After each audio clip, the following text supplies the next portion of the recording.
Mais retenons cela. Le jour d'après, quand nous aurons gagné, ce ne sera pas un retour au jour d'avant. Le jour d'avant. Le jour d'avant. Le jour d'avant. Le jour d'après. Bonjour, et vous, comment rêvez-vous le monde d'après? Le monde de l'après-coronavirus? Emmanuel Macron l'a affirmé, le jour d'après ne sera pas un retour au jour d'avant. Alors la rédaction de Oui Demain, avec les artisans du podcast, l'ont prise au mot. Nous avons posé cette question à diverses personnalités. Quelles solutions proposez-vous pour que les jours d'après soient meilleurs que les jours d'avant?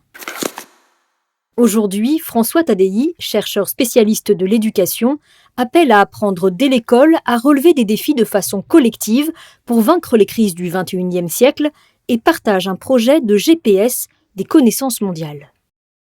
Dans cette crise, notre manière spécifique en tant qu'humain de faire face, c'est de prendre conscience et de collaborer. Les virus, eux, n'ont pas de conscience et n'ont pas de capacité à collaborer d'un bout à l'autre de la planète. Et je pense que cette capacité à travailler ensemble pour trouver des solutions, c'est déjà très utile aujourd'hui pour faire face à tout un tas de difficultés. C'est ce que font les réanimateurs, c'est ce que font les makers qui travaillent avec les réanimateurs pour faire des masques ou pour faire des respirateurs. C'est ce que font plein de communautés scientifiques, médicales, technologiques qui partagent en open source plein de solutions.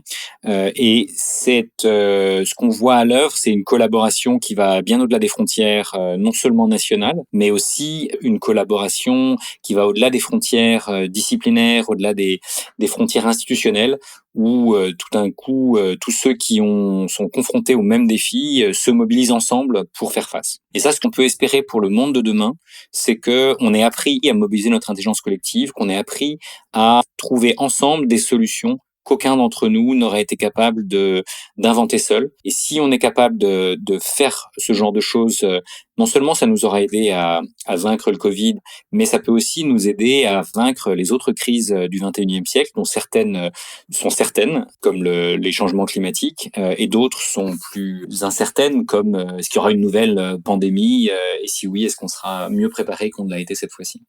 En fait, ce que je pense dont on a besoin, c'est une forme pour le monde de demain d'intelligence augmentée par des logiques d'intelligence artificielle. Par exemple, si vous êtes en train de créer un projet pour faire face au Covid ou au réchauffement climatique, quels sont ceux qui ont des projets similaires aux vôtres, éventuellement à l'autre bout du monde, éventuellement dans une autre langue? Est-ce que vous pouvez être mis en contact avec eux?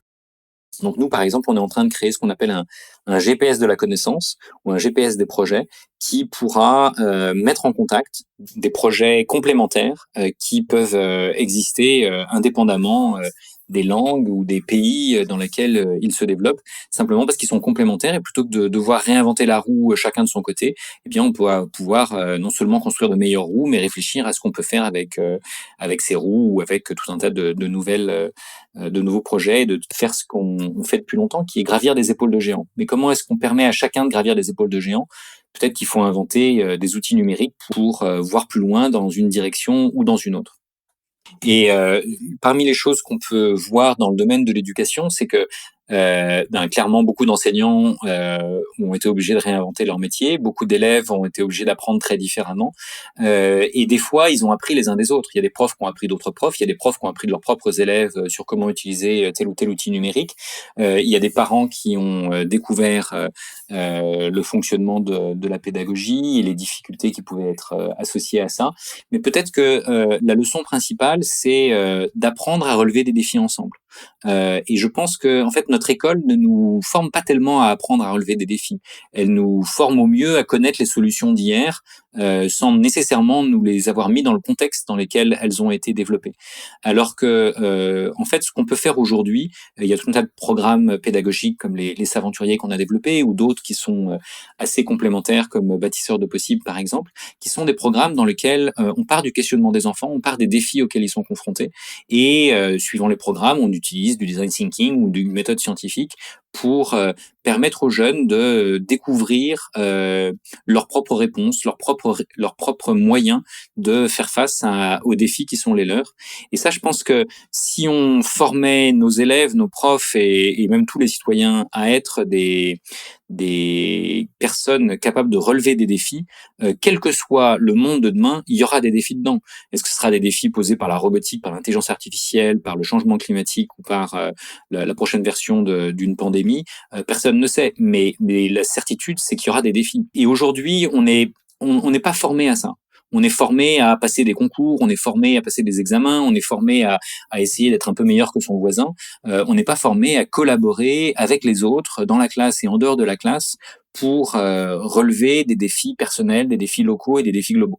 On pourrait apprendre à essayer au moins localement de trouver des solutions à nos défis personnels et locaux en s'appuyant sur ce que d'autres ont fait ailleurs et en partageant les solutions locales que l'on peut avoir créées.